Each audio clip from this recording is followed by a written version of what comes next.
வணக்கம். உங்கள் சுகி சிவம் பேசுகிறேன்.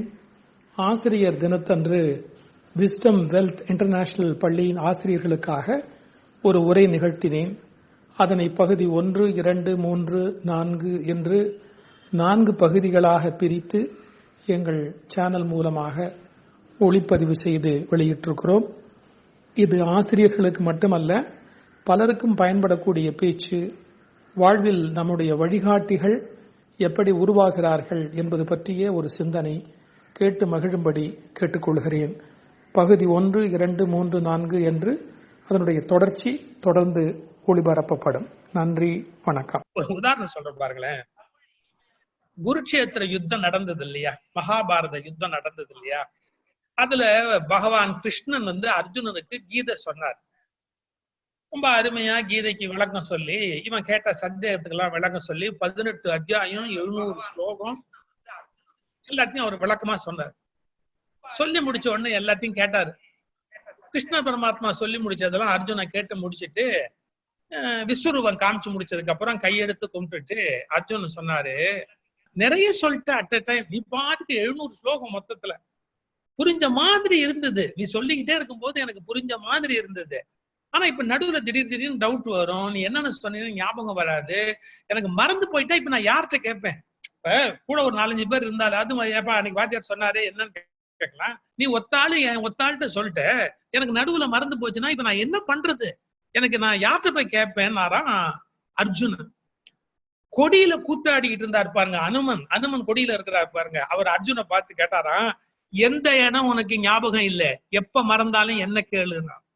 கொடியில கூத்தாடிக்கிட்டு இருக்கிறாரு அனுமன். அவர் சொன்னாரா, உனக்கு எப்ப டவுட் வந்தாலும் என்ன கேளு, எனக்கு எல்லாமே ஞாபகத்துல இருக்கு.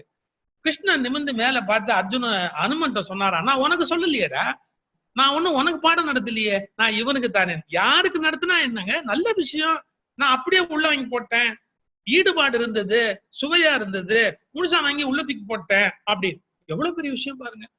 இவர் யாருக்கு சொன்னாரோ அந்த அர்ஜுனனுக்கு அறகுறையாதான் புரிஞ்சது. இவர் மீன் பண்ணியே சொல்லல, மைண்ட் பண்ணியே சொல்லல, அனுமனுக்கு சொல்றோங்கிற ஐடியாலே சொல்லல. அவர் சொன்னாரா, எனக்கு எல்லாமே மனப்பாடம், எல்லாம் மனசுக்குள்ள இருக்கு, எப்ப என்ன டவுட் வந்தாலும் என்ன கேளு, நான் சொல்றேன் அப்படி. அதனால ஈடுபாடு உள்ளவர்களுக்கு நீங்க சிரமப்படாமலேயே உள்ள போயிடும். ஒரு அர்ஜுன ஈடுபாடு இல்லாம இல்ல, கலக்கத்துல இருக்கிறான். Is under confusion, totally confused. முதல்ல நீங்க கிளாஸ்ல வந்த உடனே பசங்களை கவனிக்கணும். அவங்க மைண்ட் கிளியரா இருக்கா, உள்வாங்கிற சக்தியில இருக்கிறாங்களா, வீட்டுல ஏதாவது ப்ராப்ளமா, ஒரு கன்ஃபியூஷனோட உள்ள வந்திருக்கிறானா, அவனை வழியில யாராவது மிரட்டி இருக்காங்களா, அவன் சீனியர் ஸ்டூடெண்டே கூட அவனை ஏதாவது திட்டி இருப்பான், எத்தனையோ தப்பு நடந்திருக்கும். சோ அவன் வெதர் ஈஸ் அண்டர் எனி கன்ஃபியூஷன்ங்கிறத முதல்ல பார்க்கணும். கன்ஃபியூஷன்ல இருந்தா 100 தடவை பாடம் நடத்தினாலும் உள்ள போவாது. அப்ப நாம முதல்ல என்ன பண்ணணும், யாருக்கோ சொல்ற ஒண்ணு யாருக்கோ போய் சேருங்கிறத புரிஞ்சுக்கணும். எல்லா மாணவர்களும் ஒரே தரம் அப்படிங்கிறது இல்ல அப்படிங்கறத புரிஞ்சுக்கணும்.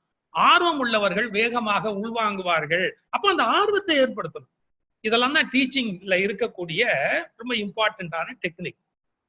இப்ப இதை நீங்க எப்படி ஏற்படுத்துவீங்க? உங்க வகுப்பறையில பிள்ளைங்க உங்க வகுப்பை கவனிக்கணும் அப்படின்னா அதுக்கு நீங்க நிறைய யுக்திகளை கையாளணும்.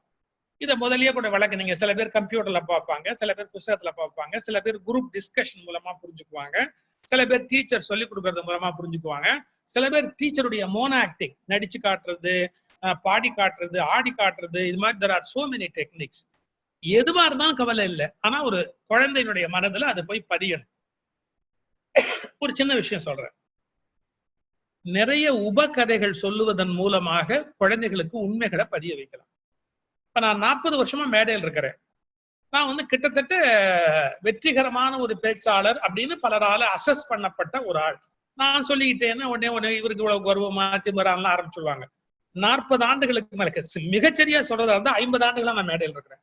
என்னுடைய 16வது வயதுல நான் பொது மேடையில ஈவேகி சம்பத், நான் பார்த்த சாரதி, இவர்களெல்லாம் இருக்கிற ஒரு பொது மேடையில நானும் என்னுடைய நண்பர் வழக்கறிஞர் ரவியும் ஒரு விழாவில பேசியிருக்கிறோம். என்னுடைய வயது 16.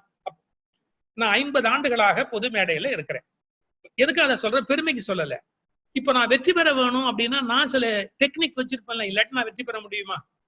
ஒரு விஷயத்த சொல்வதா இருந்தா கருத்துக்களை மட்டும் சொன்னா மக்கள்கிட்ட போகாது. நீங்க உன்னை கொடுக்குறீங்க வச்சுங்களேன், பேக் பண்ணி கையில கொடுக்கணும். அந்த பேக்கேஜிங் அப்படிங்கிறது ரொம்ப இம்பார்ட்டன்ட். ரொம்ப சரியானபடி பேக் பண்ணி கொடுத்தாதான் கொண்டு போக முடியும். ப்ரிசர்வ் பண்ண முடியும், ரீயூஸ் பண்ண முடியும், அதை திரும்ப அவங்க வந்து எடுத்து பார்த்து அதை அனுபவிக்க முடியும். அப்ப நான் என் சப்ஜெக்ட கொடுக்குறேன் அப்படின்னு சொன்னா நான் சொல்ல வந்த ஒவ்வொரு செய்திக்கும் ஒரு உபகதை சொல்லுவேன். இப்ப நான் கூட சொன்ன பாருங்க, ஒரு மாணவன் போல் ஒரு மாணவன் இல்லை, இது என் மெசேஜ். இதை ஸ்ட்ரெயிட்டா நான் சொல்லிட்டு போலாம். நான் எதுக்காக அனுமனை பத்தி சொல்லணும், நான் எதுக்காக அர்ஜுனை பத்தி சொல்லணும்? எவ்வளவோ பாப்புலரா இருக்கிற அர்ஜுனனுக்கே ஒண்ணு ஞாபகத்துல இல்ல, அது ஞாபகம் வச்சு. அப்ப புத்திசாலியா இருக்கக்கூடிய பையன் கூட சில நேரத்துல முட்டாளா இருப்பான். எங்கேயும் உட்கார்ந்து இருக்கிற அனுமன் எல்லாத்தையும் கேட்டாரு. இப்ப நான் மகாபாரத கதையை எடுத்து இந்த இடத்துல ஒரு உபகதையா சொல்றேன்னா இல்லையா, ஒரு செய்தியை சொல்லும் போது இதுதான் டெக்னிக். நீங்களும் மாணவர்களுக்கு ஒரு உண்மையை சொல்ற போது, அது சயின்ஸா இருக்கலாம், சோசியலா இருக்கலாம், ஹிஸ்டரியா இருக்கலாம், வேற ஒரு பேக்கிங் ஒண்ணு போடணும், அதுக்கு மேல இன்னொன்னு ஒரு உரை போடணும். அது வந்து அப்படியே அதை பாதுகாக்கணும். ஊறுகாய் கெட்டு போகாம இருக்கணும்னா அது நல்லெண்ணெயில முழுங்கி இருக்கணும். ஊறுகாய் வச்சிருக்கீங்கன்னு வச்சுங்களேன், ஸ்பூன் போட்டு எடுத்துக்கிட்டே இருந்தீங்கன்னா ஊறுகாய் கெட்டு போயிடும். மேல நல்லெண்ணெய் நல்ல கோட்டிங் எக்கச்சக்கமா இருந்துருச்சுன்னு வச்சுங்க, நம்மளோட சமையல் குறிப்பு சேர்த்து சொல்லணும். ஆம்பளைங்களுக்கு பயன்படும் பாருங்க, அதுக்காக சொல்றேன். நல்ல மேல நல்லெண்ணெயில முங்கி இருந்தாதான் ஸ்பூன் போட்டு எடுத்தீங்கன்னா கெட்டு போகாம இருக்கும். எதுக்கு சொல்ல வரேன், எண்ணெயில முங்கி இருந்தாதான் ஊறுகாய் கெட்டு போகாம பூஞ்ச காலம் பிடிக்காம இருக்கும். அதே மாதிரி நீங்க பேக்கிங் ஒண்ணு மேல போடணும், ஒரு கருத்தா, அந்த கருத்து கெட்டு போகாம நீண்ட நாள் மனசுல நிக்கிறதுக்கு ஒரு உபகதையை சொல்லணும். இப்ப நான் இன்னொன்னு சொல்றேன் பாருங்க. இப்போ நான் மகாபாரதத்தை எடுத்தேன், மறுபடியும் இன்னொரு கதை சொல்றேன் பாருங்க. கேட்கிற ஆர்வம் உடையவர்கள், உன்னை கத்துக்கணுங்கிற வெறியுடைய மாணவர்கள் எந்த நிலையிலையும் உன்னை அப்படியே உள்ள வாங்குவாங்க. ஏன் தெரியுங்களா, நீடு, இன்னும் சரியான வார்த்தை சொல்லட்டுமா, நெசசிட்டி மேக்ஸ் எ மேன் அப்படின்னா. ஒரு தேவை உள்ளவனுக்கு இருக்கக்கூடிய ஒரு வேகம் தேவை இல்லாதவனுக்கு இருக்காது. இப்போ உங்ககிட்ட படிக்கிற பிள்ளைகள்லயே தேவை உள்ள பிள்ளைகள்னு சில பேர் இருப்பாங்க, தேவை இல்லாத பிள்ளைகள்னு சில பேர் இருப்பாங்க. அவங்களுடைய பிஹேவியர்ல ஒரு வித்தியாசம் இருக்கும். தேவை உள்ளவங்க உள்வாங்குற மாதிரி தேவை இல்லாதவங்க அதை உள்வாங்குவாங்கன்னு சொல்ல முடியாது. இப்ப அதுக்கு ஒரு உதாரணம் சொல்ல பாருங்க. இதே மகாபாரத கதையில ஒண்ணு வருது. சுக்கராச்சாரியார்னு ஒரு கேரக்டர், அவர் அசுரர்களுடைய குரு. உங்களுக்கு தேவ குரு யாருன்னா பிரகஸ்பதி, வியாழர், அவரு தேவகுரு. இந்த தேவகுரு என்ன பண்றாரு, அவருடைய மகனை ஒரு முக்கியமான ஒரு டெக்னிக் படிக்கிறதுக்காக அசுர குரு கிட்ட அனுப்புறாரு. இப்ப என்ன புரியுது முதல் செய்தி, எல்லா குருவுக்கும் எல்லாம் தெரியும் என்பது இல்லை. நீ எத்தனை பெரிய குருவாக இருந்தாலும் இன்னொரு குருவிடத்தில் உன் மகனை அனுப்ப வேண்டி இருக்கிறது. இந்த உலகத்தில் எல்லாம் தெரிந்த ஆசிரியன் எவனும் கிடையாது, எல்லாம் தெரிந்த ஆசிரியன் என்று எவனும் கிடையாது. எனவே நமக்கு தெரியாதவற்றை நம் பிள்ளைகள் வேறொரு இடத்தில் தெரிந்து கொள்ள வேண்டும் என்று இன்னொரு ஆசிரியரை மதிப்பதற்கு ஆசிரியர் பழக வேண்டும். அடுத்த ஆசிரியரை குறைவா ஒரு வார்த்தை கூட கமெண்ட் அடிக்க கூடாது. நம்பர் 1. இப்ப வியாழன் என்ன பண்றாரு, பிரகஸ்பதி ஒரு வித்தையை படிச்சுட்டு வாடான்னு தன்னுடைய மகன் கசன் அனுப்பி விடுறாரு. யார்கிட்ட, சுக்கராச்சாரியார்ட்ட அனுப்பி விடுறாரு. அது என்னன்னா சஞ்சீவினி வித்தைன்னு பேர். சஞ்சீவினி வித்தைன்னா செத்தவன உயிரோட எழுப்பக்கூடியது. இது வியாழனுக்கு தெரியாது, பிரகஸ்பதிக்கு தெரியாது. அது சுக்கராச்சாரியாருக்கு தெரியும், அசுர குருவுக்கு தெரியும். அதை எப்படியாவது கத்துக்கிட்டு வாடா, அப்பதானா நம்ம ஜெயிக்க முடியும், நமக்கு ரொம்ப சௌரியமா இருக்கும், நம்ம பல தேவர்களை காப்பாற்ற முடியும் அப்படின்னு அனுப்பி விடுறாரு. இவன் போனான். சார் கத்துக் கொடுப்பாரா சார் அவரு? இவன் எதுக்கு வந்திருக்கான்னு அவருக்கு தெரியாதா? அவரு பாக்கியெல்லாம் சொல்லிக் கொடுக்குறாரு, எல்லா விதியும் சொல்லிக் கொடுக்குறாரு, அதை மட்டும் சொல்லிக் கொடுக்க மாட்டேங்கிறாரு. இந்த அசுர சீடர்கள்லாம் கூட இருக்கிறாங்க பாருங்க, அவங்களுக்கு எல்லாம் ஒரே பொறாமை.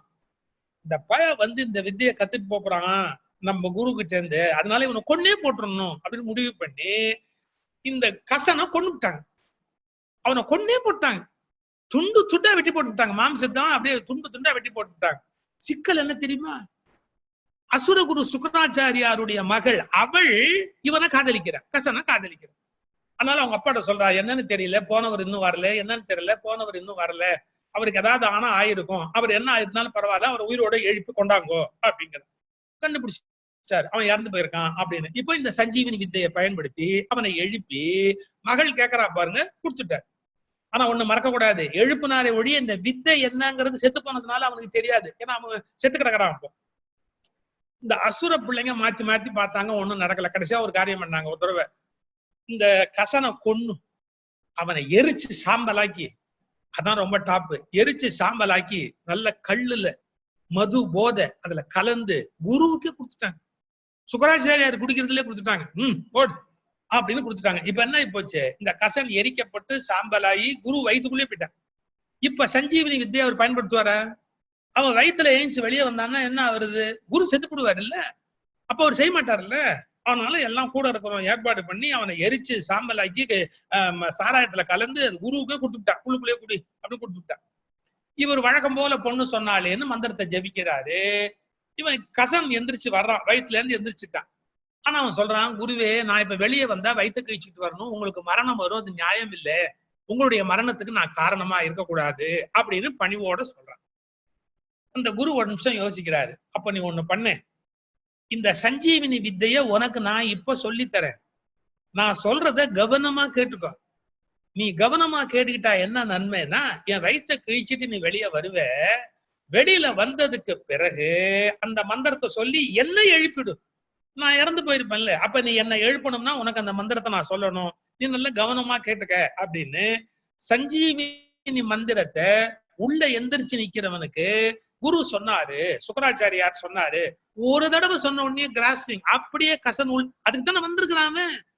அவசியம் உள்ளவர்கள் எதையும் அவசியம் உள்ளவர்கள் ஆழமாக கற்றுக்கொள்வார்கள், அவசியம் இல்லாதவர்கள் 100 முறை சொன்னாலும் கற்றுக்கொள்ள மாட்டார்கள். இது உலகத்துல இருக்கிற பேஸ். ஒரே தடவை சார் அந்த மந்திரத்தை குரு சொல்றாரு, கத்துக்கிட்ட உடனே எங்க கரெக்டா சொல்லு அப்படின்னாரு. கரெக்டா இருக்கு, கரெக்ட். வயிற்ற கழிச்சிட்டு வெளியே வந்து குருவை எழுப்புனா எழுப்பிட்டான். இப்ப பாருங்க, ஒரு வித்தையை கத்துக்கணும்னு முடிவு பண்ணவன் எவ்வளவு தெளிவா கத்துக்கிறான். நான் இன்னைக்கு உங்களுக்கு மகாபாரதத்துக்குள்ள போயிட்டேன். அப்ப நான் இன்னொன்னு சொல்லி அந்த சப்ஜெக்டை தாண்டி வெளியே வரேன். எப்படி சொன்னேன்? மாணவர்கள் வித்தியாசமா இருப்பார்கள்னு சொன்னேன். அவசியம் உள்ளவர்கள் கற்றுக்கொள்ளுகிற மாதிரி மற்றவர்கள் கற்றுக்கொள்ள மாட்டார்கள் அப்படிங்கிற செய்தியை சொன்னேன். இப்ப மூணாவதா ஒண்ணு சொல்றேன் பாருங்க. உங்கள் மாணவர்கள் அரைகுறையாக ஒன்றை கற்றுக்கொண்டால் அவர்கள் வாழ்க்கைக்கு அது ஆபத்தானது. அவன் தான் 40 மார்க் வாங்கிட்டானே, அவன் தான் 45 மார்க் வாங்கிட்டானே, அவன் ஓரளவு அதை தெரிஞ்சுக்கிட்டான், சமாளிச்சிருவான், இந்த வேலையா ஆவாதுன்னு. ஒரு விஷயத்தை தெளிவா உங்க ஸ்டூடெண்ட் புரிஞ்சுக்கிட்டானா உள்வாங்கிட்டானா அப்படின்னு பார்க்கணுங்கிறது ரொம்ப ரொம்ப இம்பார்ட்டன்ட். ஒரு வித்தையை அறகுறையா தெரிஞ்சுக்கிறத விட முட்டாள்தனம் இந்த உலகத்துல வேற என்ன இருக்குன்னு நினைக்கிறீங்க? நான் சமயத்துல கொஞ்சம் கடுமையான வார்த்தை பயன்படுத்துவேன், அது என்னோட இயல்பு. அது மக்கள் மேல உள்ள அக்கறையினால எனக்கு வர்ற வியாதி. அது ஒரு விஷயத்த அறகுறையா கத்துக்கிட்டா அவன் ரொம்ப முட்டாளா இருப்பான், அவனால ஆபத்து பெருசா போயிடும், அவனுக்கு ஏற்படக்கூடிய அழிவு ரொம்ப ஜாஸ்தியா போயிடுங்கிற என்னுடைய வருத்தத்திலையும் ஆட்டாமையிலையும் சொல்றேன்.